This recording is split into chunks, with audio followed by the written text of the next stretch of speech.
Hello les filles! C'est la première fois qu'une de vos amies vous nomme en tant que témoin de mariage et le stress s'empare de vous à l'idée de lui préparer son EVJF? Eh bien, pas de souci. Si vous vous y prenez à l'avance, tout va bien se passer. Allez, on vous dit tout. La première chose à faire lorsqu'on commence l'organisation de l'EVJF de sa meilleure amie, c'est d'établir la liste des invités. Surtout, gardez bien en tête que c'est son EVJF et pas le vôtre.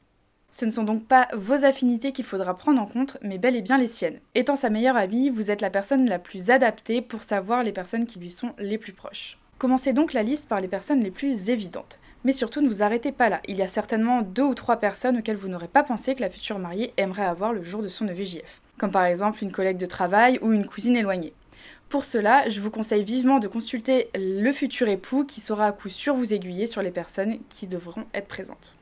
Mais avant d'envoyer les invitations, il va falloir penser à la date de l'EVJF.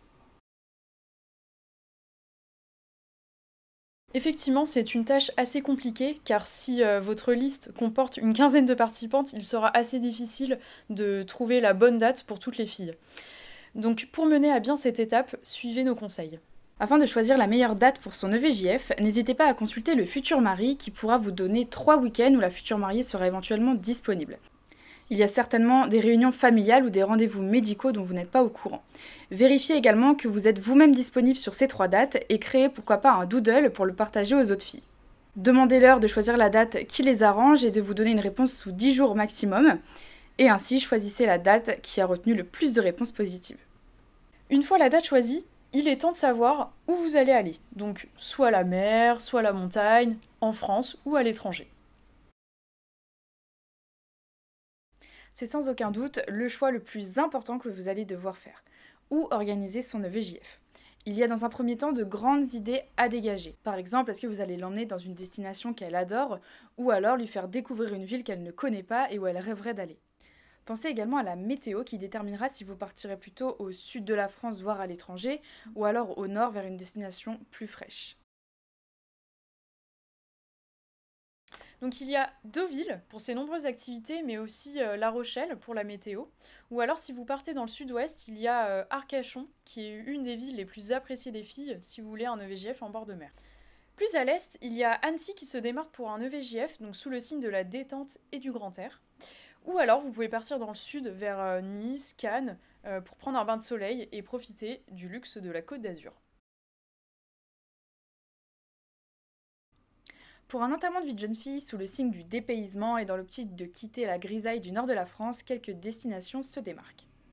Donc en Espagne, on a bien entendu la ville de Barcelone qui est très prisée pour un EVJF au soleil, mais l'augmentation des prix nous tente peu à peu à se diriger vers des villes comme Séville. La capitale andalouse vous comblera de bonheur et de surprises. En Italie, difficile de départager entre Rome et Milan. Si vous êtes plutôt mode et tendance, je vous conseille de partir à Milan. Et si vous êtes plutôt, si vous aimez plutôt l'histoire et le soleil, eh bien partez à Rome. Nous avons aussi la ville de Split en Croatie, qui est une destination très prisée pour les enterrements de vie de jeunes filles. Les prix sont attractifs et les vols réguliers. Il y a également Lisbonne qui reste une destination idéale pour un EVJF sous le signe de la fête, bien que les prix y ont également augmenté. C'est une question épineuse, car bien entendu, toutes les participantes n'auront pas le même budget, donc il faudra faire des concessions pour que tout le monde puisse participer. Le plus important, c'est vraiment que la future mariée soit avec ses meilleurs amis, et ce ne sera pas du tout le budget que vous aurez mis dans le week-end qui la comblera. Alors oui, de très nombreux points du week-end seront dépendants du budget que vous allez prévoir, notamment l'hébergement, la destination ou encore les activités.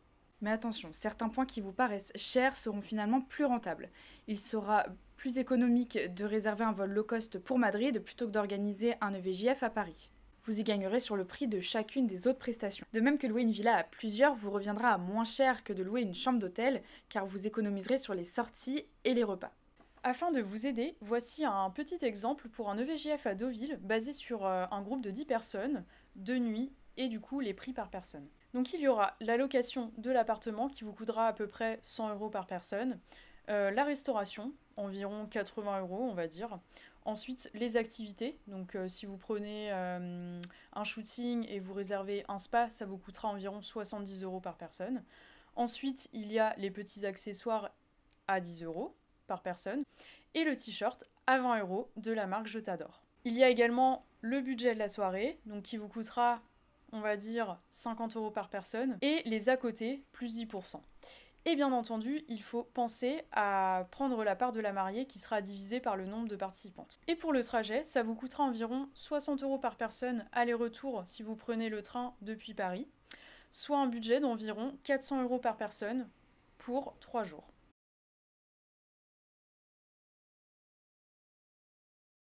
Donc après avoir choisi votre destination et une fois que le budget a été validé par toutes les participantes, il va falloir rentrer dans les détails et réserver les prestations. Tout d'abord, il faudra faire le choix de votre hébergement. C'est une étape très importante car elle définira l'ambiance du week-end.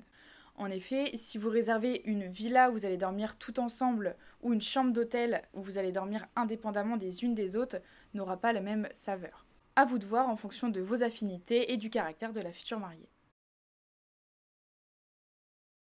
L'auberge de jeunesse, c'est vraiment la solution la plus économique qu'il soit, puisque des fois vous pouvez réserver des auberges de jeunesse à 15 € par personne, mais par contre, à ce prix-là, on oublie l'intimité. Parfois, vous pouvez vous retrouver à 15 dans la même chambre, donc vous allez devoir partager même des toilettes, les douches, donc voilà, je pense que cette solution va plutôt pour un EVG.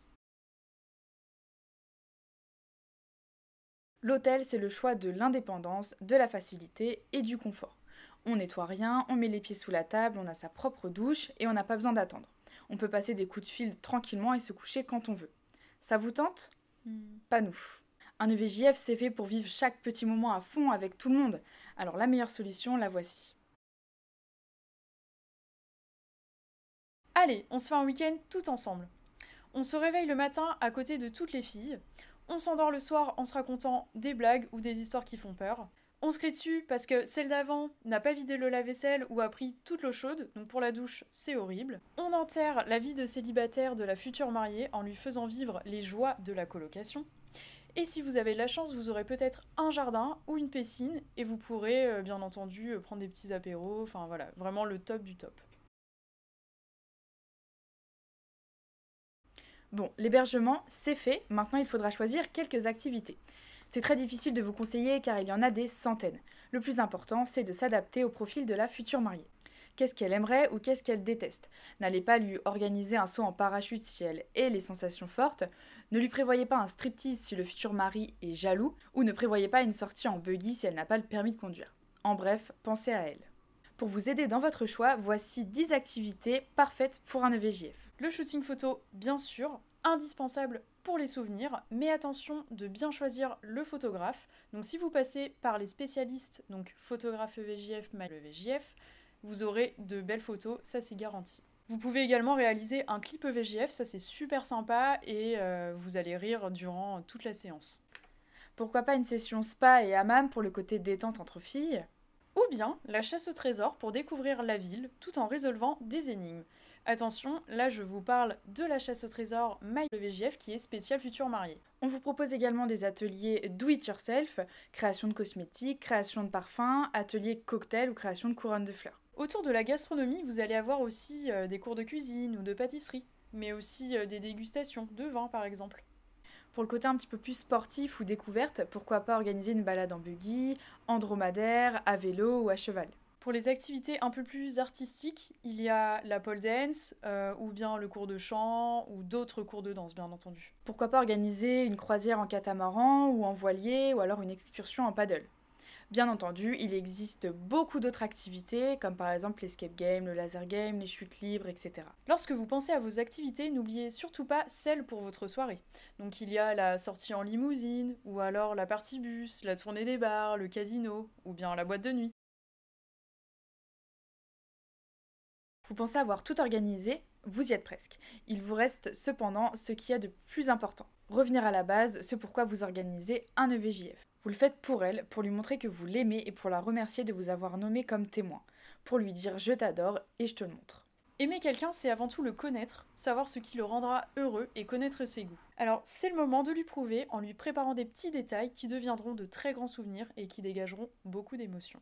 Faites préparer une petite vidéo par le futur marié qui lui souhaitera un excellent week-end Et bien entendu, montrez-lui dès le premier soir, comme ça elle vivra un excellent week-end, elle sera détendue et heureuse. Ou bien demandez à toutes les participantes de lui écrire une lettre, préparez une boîte dans laquelle vous allez mettre toutes ces lettres, et offrez-lui en lui disant qu'elle n'a le droit d'ouvrir cette boîte uniquement le lendemain de son mariage. Offrez-lui un joli cadeau, simple mais beau. Un très joli t-shirt de la marque Je t'adore, où il y a écrit La mariée, c'est brodé en rouge, c'est très joli. Pensez à des petits gages qui animeront votre week-end.